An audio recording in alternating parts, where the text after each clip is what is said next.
ধরুন আজকে circuit bench তো হলো এখানে, বিচারটা কার জন্য, কাদের জন্য?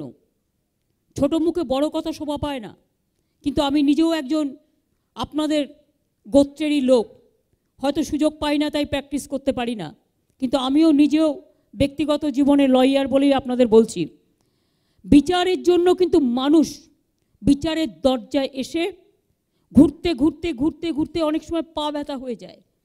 রবীন্দ্রনাথ ঠাকুর যখন লিখেছিলেন দণ্ডিতের সাথে দণ্ডদাতা, কাঁধে যাবে সমান আঘাতে, সর্বশ্রেষ্ঠ সে বিচার, তার কারণটা হচ্ছে এটাই যে আমরা যেন মনে রাখি আজকে বিচারটাকে আরও স্মুথলি করবার জন্য, আরও তাড়াতাড়ি করবার জন্য, মানুষ যাতে রাইট টাইমে রাইট জাস্টিস পায়, সেই জন্য ইনফ্রাস্ট্রাকচারও বাড়াতে হবে, বিচারপতির সংখ্যাও বাড়াতে হবে, বিচারালয়গুলোও বাড়াতে হবে। আর একটা কথা আমার আইনজীবীদের জন্য বলা থাকবে, আইনজীবীরা একটু নিজেদের আরও বেশি করে এক্সপার্ট করে গড়ে তুলুন। একজন লয়ার এত বেশি কেস নিয়ে ফেলেন যে তার পক্ষে সবগুলো কেস করা সম্ভব হয় না, কিন্তু যে মানুষটা কেসটা আপনাকে দিচ্ছে কত কষ্ট করে টাকা জোগাড় করে একটা কেস দেয় বলুন। সাথে সাথে আমি এটাও মনে রাখি সাধারণ মানুষের দিকে তাকানো দরকার।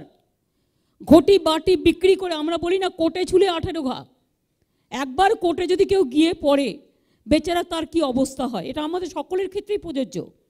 এবং আর একটা কথা আমি বলবো, জলপাইগুড়িতে সার্কিট বেঞ্চ হাইকোর্টের হচ্ছে, এটা বড় ব্যাপার, কিন্তু আমরা যদি সবাই এক্সপেক্ট করি সবাই ইন্টারন্যাশনাল ইংলিশ বলবে তাহলে কিন্তু ভুল। রিজিওনাল ল্যাঙ্গুয়েজেও কিন্তু তাদের বলবার সুযোগ দিতে হবে, তা নাহলে কিন্তু স্থানীয় লয়াররা পারবে না। সবাই কিন্তু ইংরেজি জানবে না, এখানে পারবে না।